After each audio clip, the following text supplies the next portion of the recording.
This episode was sponsored by Property, the leading real estate agent for all real estate transactions with a comprehensive ecosystem. They combine highly trained experts with the latest technologies on an intelligent platform to provide clients, brokers, and service partners with risk-free, flexible, and simplified services. Learn more at property.com. That's property with an I.com. Research shows that it takes a long time to actually notice the breach. On average, it's around 204 days. And then another 73 days to contain the breach. Because, hackers, they are smart criminals as well. They might break into your computer or into your system, and they usually sit quietly before they start using information.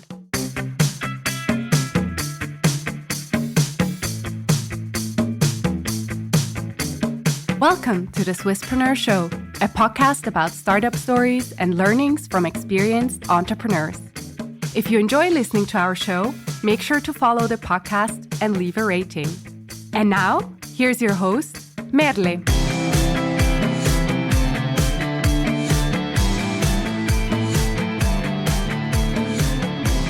I'm excited to sit here today with Ieva, who is the CPO of NordPass. Well, first of all, Ieva, welcome, and thank you so much for being on the podcast. Thank you. Very nice to be here. We're excited to talk to you today about cybersecurity and how it is important also for startups. But before we do that, I kind of want to talk about you a little bit because you were also building your own startup prior to NordPass, which was Medigo, and you did that for 8 years. And I'm super curious to understand, what did you learn from it? And maybe also how did that influence your role at NordPass? Mm-hmm. Yes, correct. Very good insight. So Medigo was and is still a real VC-backed experience. So what that means is having to operate on a tight budget, being super careful where you invest your time, taking tough decisions like pivoting. We've gone through really a lot of things, and some people that I worked with are still going through those things. But these 8 years, I guess, taught me resilience and seeing the whole business because I was in a more general manager position there. Importance of hiring the right people. Really, the team is the most important thing. And then maybe very specific learning was that how transparency and sincerity can work as a catalyst for motivation and team loyalty, which might not sound like a lot, but it can really bring you through the toughest of times, which of course in a startup happen a lot. So I tried to apply all those lessons at NordPass because even if NordSecurity, which NordPass is part of, is a large, profitable business, at the same time, the market dynamics work also here. Everything is the same, just on a bigger scale. So I get to apply a lot of those lessons. And I'm also very happy to be learning new stuff from another angle at NordPass. That's super interesting. I think these are so important topics in every environment that you work in, either as a manager or as a team part or team player, really. So like I said before, today, topic, cybersecurity, and also how to bust the myths that are behind cybersecurity. So maybe we should start by defining some very common terms. What exactly constitutes a data breach? Yes, a very good question. That's where everything starts, So a data breach occurs when some kind of sensitive or confidential data is accessed, and then usually something is done with it. It's either disclosed, copied, altered, or it could be destroyed, and all of this happens without authorization. So when somebody who shouldn't have access to the data gains access to it, usually that's called data breach. And then stuff follows it. And that can be, anything from trading this data on the dark web for others to exploit to decrypting the data and, for example, demanding ransom or stealing your identity and things like this. It can happen through hacking or exploiting vulnerabilities or even social engineering tactics like phishing, which I think most people listening will have heard of. And we are going to talk about phishing later on as well. I'm going to drop some other terms. What is malware?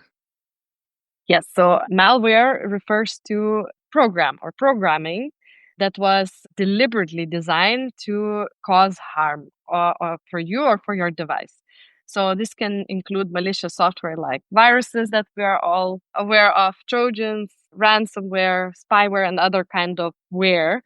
And this program or malware, it can steal sensitive data. It can also act as an encryptor of important files, or it can even take over the machine, putting the criminal in complete control, which I think also you see a lot in movies, for example. So that's malware. And you already just mentioned a few of them, so maybe we can define or try to define a few types of malware. So, for example, what is ransomware? Yes, so ransomware and other kinds of ware, they all have the definition already coded a little bit in their name. So it's quite straightforward. Ransomware is a type of malware that prevents a user or an organization from accessing files on their computer. So, and hackers use ransomware to lock or encrypt files on those infected devices and to demand a ransom payment for the decryption key where the name derives from.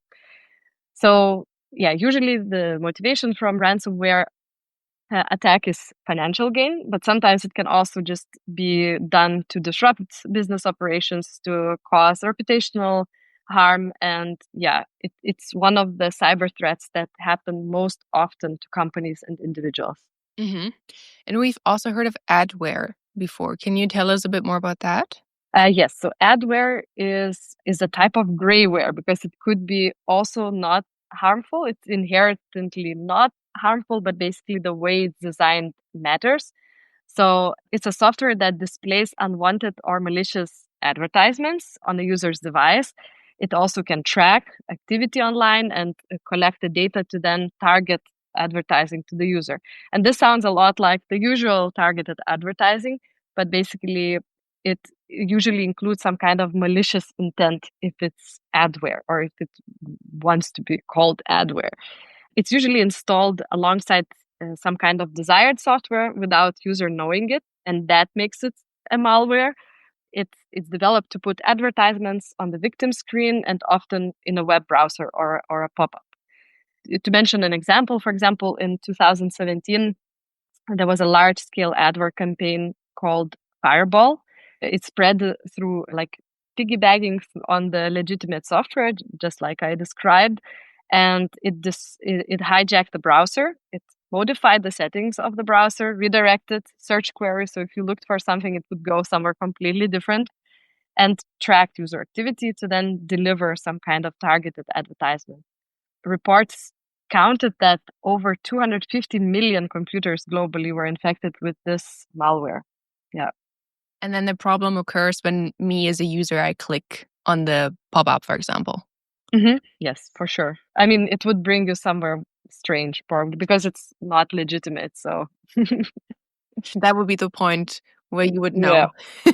Yes, exactly. And then in the beginning, you also mentioned spyware. What exactly is that?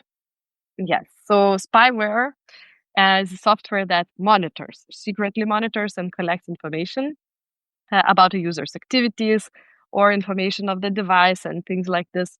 And of course, it's without the knowledge or consent of that user.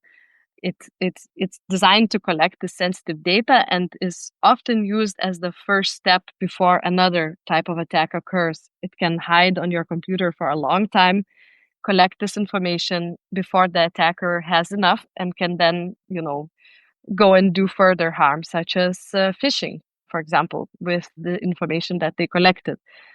So one example of spyware is a long-running cyber attack campaign called Dark Hotel, which focuses on high-profile business travelers. This attack's name derives from the mode of tracking travelers' plans. So this malware infiltrates victims' devices with spyware via the hotel's Wi-Fi network, actually. So, and this attack typically aims to steal the sensitive data of these high-position officials, especially government officials. Oh, And you just mentioned phishing, and I also presume this is something that most people are common with. I mean, even if you're an employee, you do these phishing attack trainings all the time. That's very good. Which is, if you have that, then good. So what exactly happens? Who does them also? And how do they work? So a phishing campaign is a cyber attack where cyber criminals use some kind of fraudulent or fake communication to steal sensitive information. And that can be anything from credit cards to passwords or anything else.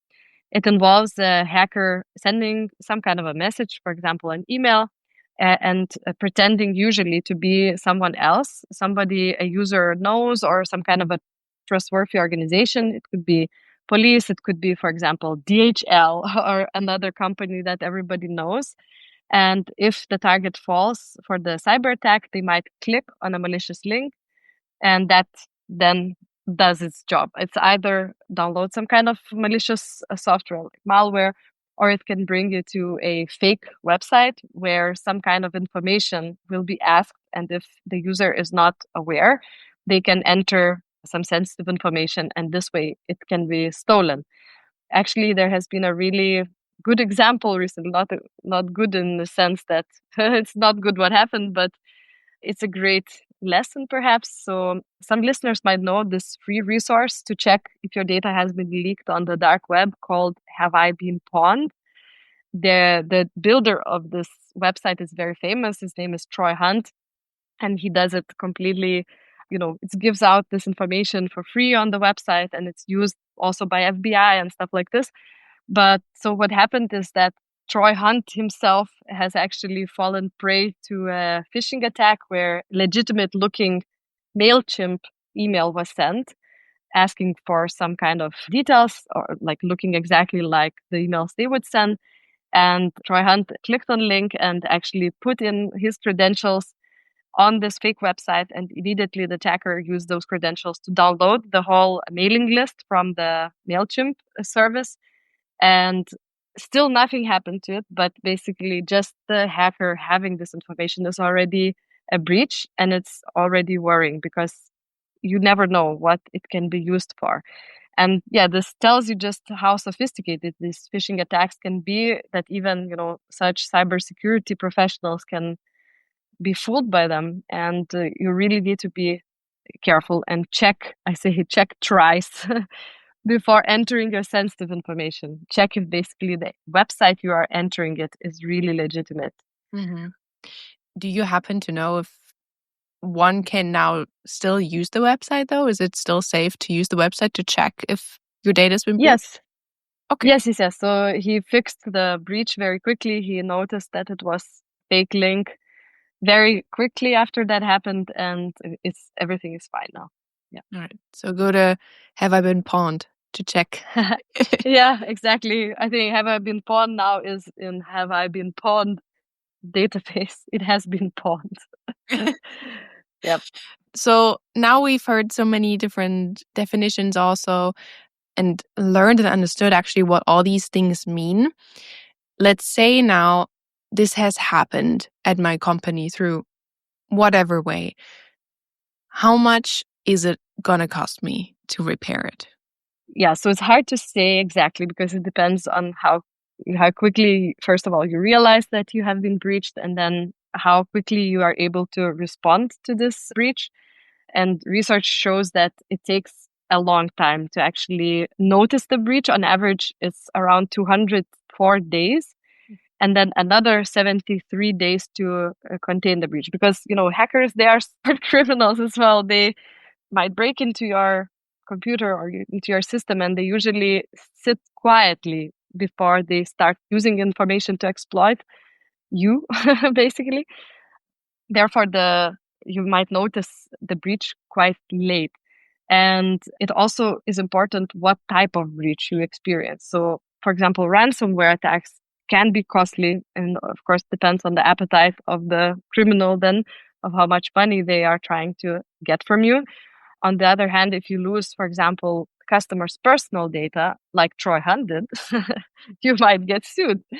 And then that's a very different kind of financial loss that you might have. So it's not just about repairing the damage or repairing the breach actually itself, because that might not even be that costly, but what spans around the breach can really be expensive. And IBM has estimated that the average cost is around 4.45 million, so around $4.5 million. And for smaller companies, of course, this kind of money can mean really a lot and can bring them even to, they can even go out of business because of such breaches. But would you say, in general, do they target rather bigger companies or smaller companies? I know there's also this maybe opinion, like, my data is not that important. Is there an estimate? Like, do they have a target generally? So actually, like, if you look at the numbers of how many breaches occur on what kind of companies, smaller companies fall prey much more often than big ones, just because there are many more small companies. But any organization, no matter its size, should be really cautious about its cybersecurity, because a cyber attack happens every 14 seconds. Many small business owners kind of dismiss the need of cybersecurity tools, just as you say, thinking that their company is too small or not interesting to cyber criminals. But the data shows quite the opposite trend. So, for example, cyber attacks targeting specific companies or individuals, like the ones you see in movies with a bunch of hackers with black hoodies quickly typing on the computer, this happens quite rarely. And threat actors usually, they cast their nets wide and then they see what they can catch. And the data shows that the catch is usually a small business of up to 35 employees. Oh. Ooh, that is actually it's like, okay, that is actually our target group here as well to our listeners. So be aware. Yep. Yes. And when you say they cast their net wide, is there specific industries that hackers prefer? Again, in statistics, looking at the statistics, you might say so. So, for example, in the last quarter and January of this year, most breaches occurred in companies that provide business services, internet, web services, and fintech, banking, lending services, and so on. But this hacker favorite also is changing constantly, and like they therefore can cast their nets across different segments as well and see what they can catch. And when we look at what actually causes it, is it always the human behind it? I mean, thinking back about the trainings, I guess that is a big part. But I mean, today we also work so much with automations and workflows and processes. Is there like a statistic also what actually causes data breaches usually? So it's really spread across like both technical and human-related reasons. And human-related reasons can also be unintentional actions, like leaving your phone or computer unlocked or unattended. It can also be poor password policy in a company, so not requiring employees to use strong password, although not as common as phishing emails, but inside jobs is a threat too to watch out for. It happens, for example, when an angry or a former employee sometimes seeks revenge against the company, and it really happens more than you think. And finally, it's also important to watch for third-party vulnerabilities, which means weaknesses in your vendors or partners that have access to your systems. Actually, quite often, it is the third party that gets breached, and that impacts also your business. And then I guess also a question of like, what policies do you have with these third parties? Yep. Today's episode is brought to you by NordPass, an easy-to-use yet advanced password manager that makes online activities easier and safer. With NordPass, you won't find business account passwords in notebooks or shared files, and you won't need to find a physical company's credit card to share its details with your colleague. That's because NordPass allows all team members to store, manage, and share credentials and other sensitive data securely and conveniently. Beyond that, NordPass quickly identifies weak passwords, monitors data breaches, and gives you full control over who has access to company resources. And check this out. You can now get the NordPass Teams or Business Plan with 30% off. Just go to nordpass.com and use the code SWISSPRENEUR at checkout. Don't miss out on this opportunity. Again, that's nordpass.com, code SWISSPRENEUR. And now talking back about, the up to 35 people companies. So a lot of our listeners are founders, startups, they have their own companies. What do you think is the biggest cybersecurity threat to startups specifically? Mm-hmm. Yeah, so startups is a very interesting. So for me, it's also very interesting because I have experience in that, and I know how things go. Where you focus on growth, you move fast and break things, and try to fake it till you make it, and things like that. I mean, there's a lot of things you have to resort to in order to keep your business afloat, and yeah, that sometimes includes cybersecurity as an afterthought. And that is a really perfect storm where startups often prioritize this speed to market over security implementation. They may lack dedicated security personnel or expertise. Their infrastructure very often is changing because the company is growing and you need to adapt. But in the meantime, they also possess valuable data, customer information, or IP, intellectual property, that's very attractive to the attackers. And in the meantime, don't have security monitoring capabilities and so on. So it's really like a perfect resource gap that makes social engineering and phishing particularly effective against these companies, small companies. And yeah, threat actors can really target, for example, also overworked employees who might have not received security awareness trainings and so on.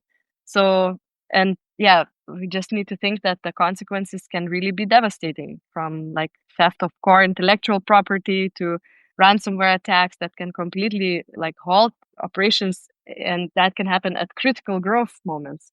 So many startups lack the financial reserves as well to recover from these significant breaches.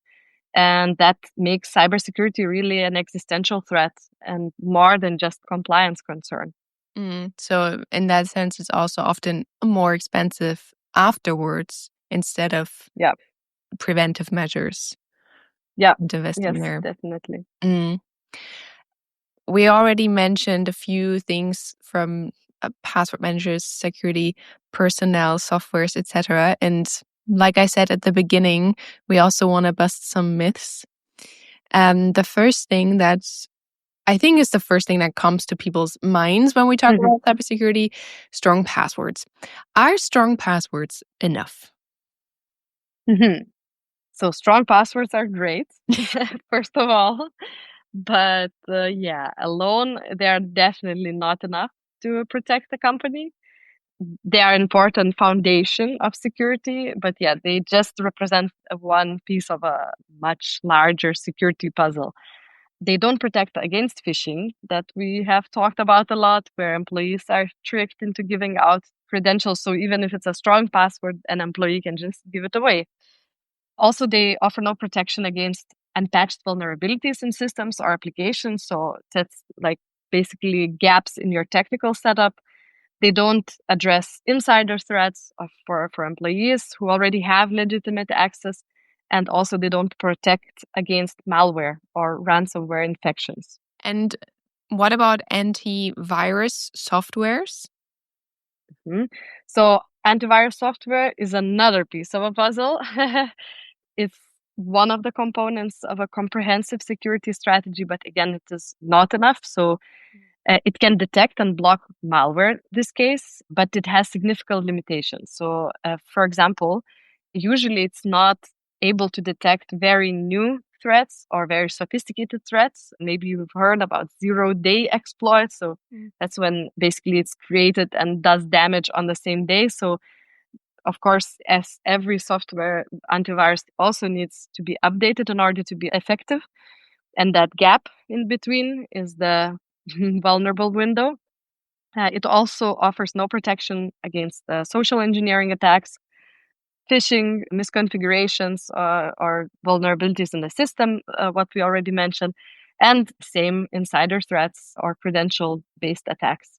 So for comprehensive protection, companies need a multiple security layers approach, and that could include things like multi-factor authentication for different resources, regular security awareness training for your employees, endpoint or device protection solution, network monitoring and intrusion detection, data encryption, security patching regularly, access control or privileged access management, so who can access what, when, and so on.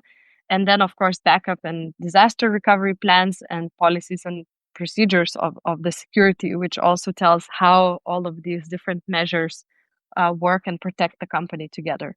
Mm. You've mentioned earlier also that it can happen a long time until you actually notice that there's something wrong or you've been hacked, actually. So I presume that if my business has not been attacked yet, that doesn't necessarily mean that I'm doing well in terms of cybersecurity, right? Yeah, that's correct.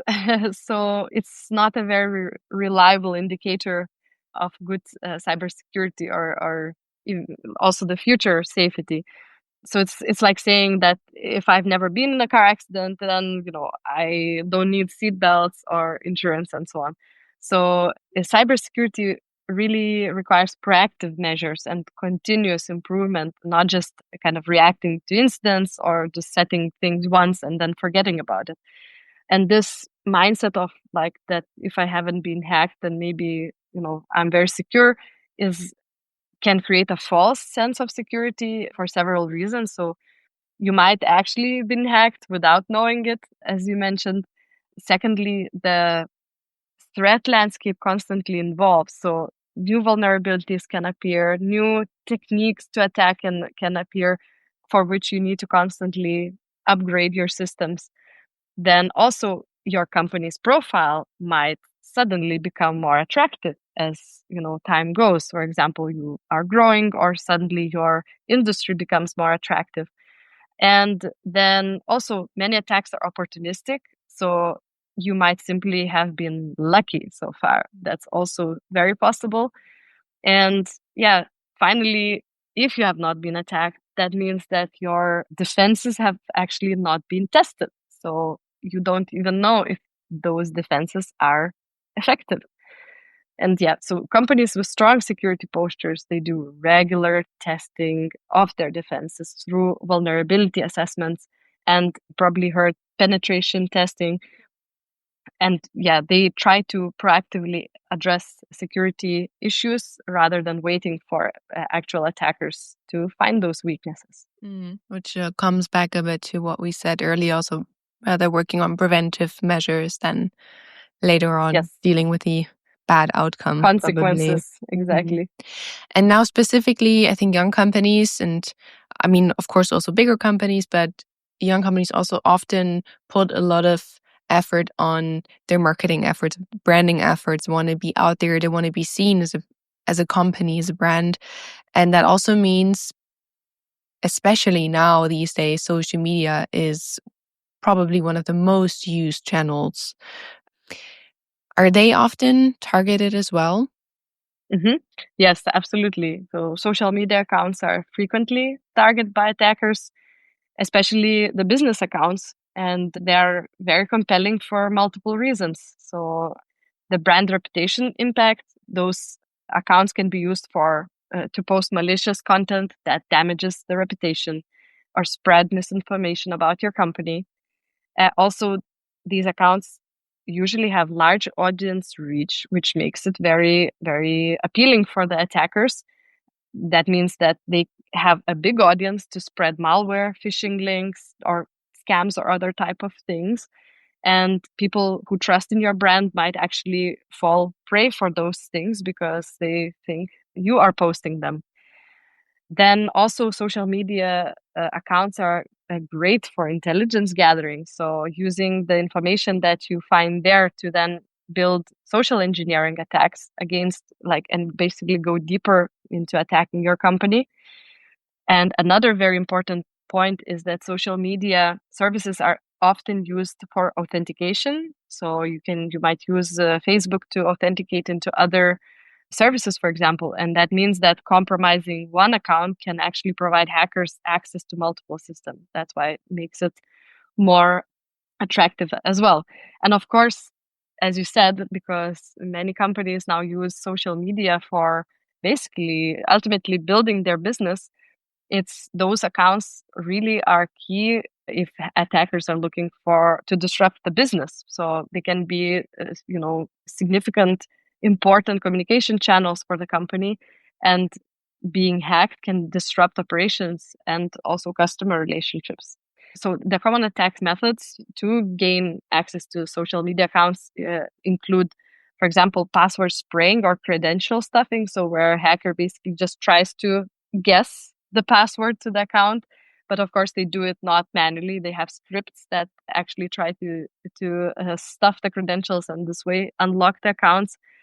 Phishing attacks are also popular, targeting social media credentials, social engineering, and also exploiting third-party apps connected to the social account. So that's where this partnership and vendor link also comes in.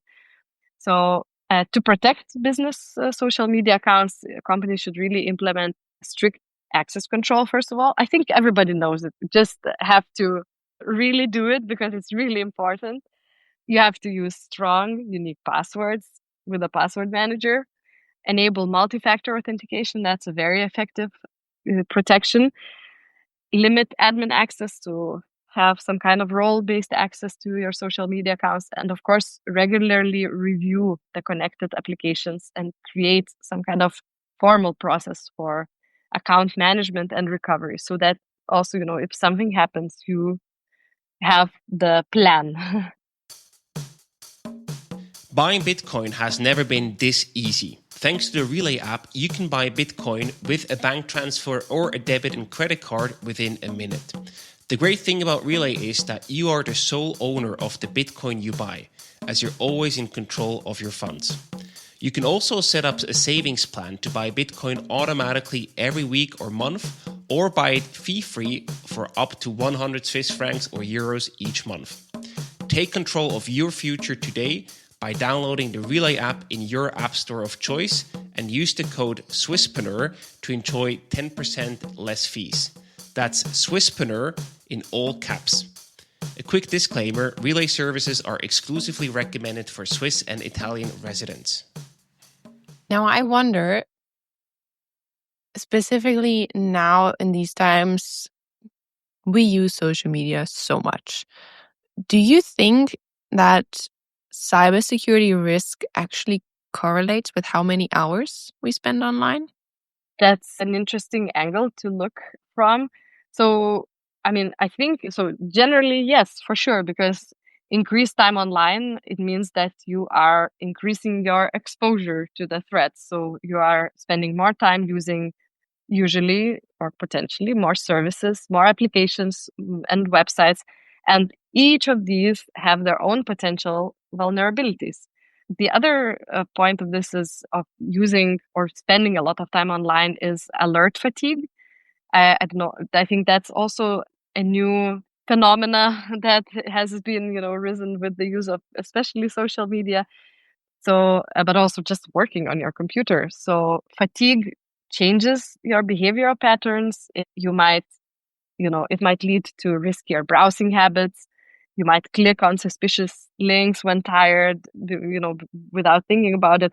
And funny enough, Troy Hunt, the famous Have I Been Pawned builder, he actually was jet lagged apparently when he clicked on the malicious link. So there you go. That's another way of being tired, but staying online can produce similar consequences. Yes, and finally, using or staying online a lot means also that you might use different devices, and each device also carries a different set of vulnerabilities. But yeah, I would say that cybersecurity risk in general is much more strongly correlated and influenced by security practices and hygiene rather than just the amount of time that you spend online. So things like strong authentication, patching, awareness and training, and technical controls like firewalls and things like this, they are much more important than how much time you spend online. So the quality of online security practices matters more than the quantity of time spent online. Mm. And now as a company, of course, I have the opportunity to also insure myself against these security attacks. Does cyber insurance cover all types of incidents, or would you say like, no, there are different ones and maybe even focus on certain areas? Yeah, so it depends on the cyber insurance provider. So they usually choose what they cover and what they don't cover. So usually, like not in terms of types of incidents, but general like parts of the incidents, what is covered is, for example, the notifications about the breach that might cost some money. So notifying your audience or affected users about the breach, the actual investigation of the breach, the data recovery costs might be covered, legal expenses, costs that are linked to business interruptions, such as income losses or operating expenses and things like this. Ransom payments are often covered, and then physical system damage. So these are this is what usually is included. But what insurance usually doesn't cover is incidents that could be avoided. So they're linked usually to the negligence of the covered company. And that can be, for example, insider attacks, like what we discussed. So an employee making a mistake or deliberately making damage. Human error often is not covered. So somebody accidentally deleting something or configuring data that then leads to a breach. Weak security posture. So, for example, knowing that you should use a password manager but not using one, or not providing providing enough effort to ensure that your company is using it. And then, of course, ignoring known vulnerabilities. So things that could have caused you damage and that you didn't patch, that also would not be covered by cyber insurance. And what about when we talk about open source data or open source code? Does that always have to be unprotected? No, I think that's a very good myth. Open source code or like open source programs and software doesn't have to be unprotected. In fact, usually these kind of projects have very robust security measures in place, and there are multiple reasons for it. So first of all, open source projects have a really high community scrutiny. So usually a lot of people contribute to those projects, and you have a lot of eyes from very different angles and backgrounds reviewing the code that can very effectively identify vulnerabilities, can do it faster even than in closed proprietary teams, for example. Another thing is that open source software is transparent, so everybody can see everything and nothing can be hidden, meaning that what you see is what you get, and that is not the case for non-open source software that can tell you that we are secure, but it might not be the case. Of course, the closed proprietary teams, they can run external audits and things like this, but open source is just out there. And then similar to this community scrutiny, also open source software or projects, they do rapid patching. So community can very quickly pull together and fix things. And usually these projects, they use really automated security scanning and testing, which is much more efficient and secure than manual stuff. Some of the most secure software systems actually in the world are open source, including Linux, for example, which runs much of the internet's infrastructure. And there are many other examples. It really depends more on development practices, maintenance, and the community engagement with the open source project than whether it is actually open source or not. I want to go back quickly to one thing that you said before, because, now our listeners are thinking like, okay, what do I do? Actually, what can I do? And I want to say something again that you mentioned. The multi-layered thing is super important. So the multi-factor authentication, security awareness trainings. I'm just going to list them all now so the listeners hear them again. The endpoint or device protection, network monitoring. I think you also said intrusion detection, data encryption, obviously, security patching, access controls, also at social media channels, really limit who has access and what kind of access. And then the backup, recovery plans, and policies. So these are many different layers. Maybe also thinking back to when you had your startup, and now for our listeners, do you have any tips? Like, what are like the first spots that people can go to now if they want to level up their cybersecurity game? Some easy things to do on the first day, or like, I don't know, things they can download or where they can go to. Yes, I mean, this list is a very good starting point, and simply not leaving that cybersecurity as an afterthought. So really considering what can already be set up from the get-go in your company. Much like, I don't know, if when you start, and really structuring your information in folders, for example. So I would think about cybersecurity this way as well. Like if looking at the most accessible cybersecurity tools. So, I mean, I can't help but mention password management, because really, using all kinds of tools, software basically online is what you start your day and your business like. So securing your access and your employees' accesses is very important, and Business Password Manager can really help you do that. It's not some kind of a complicated tool. It's actually like password managers are also convenience tools, because they provide, for example, password generators where you don't even need to think about making a strong password. This is done for you. And password managers are also built to provide this service contextually, meaning we have autofill and autosave capability, and the pop-ups basically will tell you, okay, generate the password, and you can do that and save the password and immediately into your vault. And what happens in the business very often as well is that you have to share accesses to certain services, and you can do that also very securely on a password manager. And there are many other different advantages, like creating groups and controlling who has access to what and so on. This is what can be done, and is I would say, the most important starting tool in the company. And I think, using the same password, especially for multiple accounts, is something that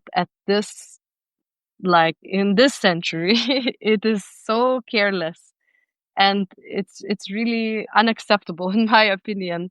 And it should really not be done, even if you have something more important to do. Let's say, just spending these few minutes setting up a password manager can really help you avoid this in the future of your company. The other advice would be to use passkeys where possible. We didn't cover this topic, but passkeys is a new authentication method that is pledged to replace passwords globally. Most large companies have already implemented passkey support, like Google, Amazon, eBay, Facebook, and so on. And these can be used as well in the business context. So I would also advise to do that. And finally, just remembering that hacking is a full-time job for some criminals. And even if you think that there is nothing valuable that they can steal, which many startups think about, the attacker really might, like, your business might not be the end of the attack that the hacker is thinking about. They might have much larger plans, and you might be just a step in this plan. And really, a lot of bad things can happen, even if some information that you think is not important is in the hands of the criminals. But because they have a very very great imagination of where they can use those sensitive assets. So I really would have that in mind, kind of the way you come to your work and you do your job every day. On the other side, there's the guy in the hoodie, or sorry, a girl in the hoodie, and this person might really harm you, and you have to put all the security measures in place to protect yourself and your company from that. I think this is a very good roundup to this super insightful session. I learned so much in these, 40 minutes. And just to add, I think you, from your past, obviously also have done many research. And I think you found out that 70% of people still reuse the same password for multiple accounts. I find myself in that. And I work on this right away. And also you found that the average person nowadays has around 87 work-related passwords. So these are just numbers that we can maybe just sit with and then think about the things that you just said and get the password managers, people, and work on your cybersecurity. Thank you so much for also breaking this down and giving us so many good things to take away. I thought it was super interesting, and I'm also happy that we demystified some of the cybersecurity things here. Great. Thank you. It was really nice to be listened to on these subjects because it's our, bread and butter. And will be very happy if some myths have been busted in this session. I'm sure they have. Thank you so much, Ieva, and thank you for taking the time. And I'm looking forward to whatever comes next. Thank you.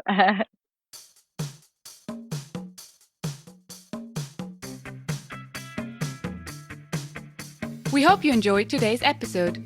If you did, you can support us by rating our show on Apple Podcasts. This way, we can reach an ever-growing number of aspiring entrepreneurs.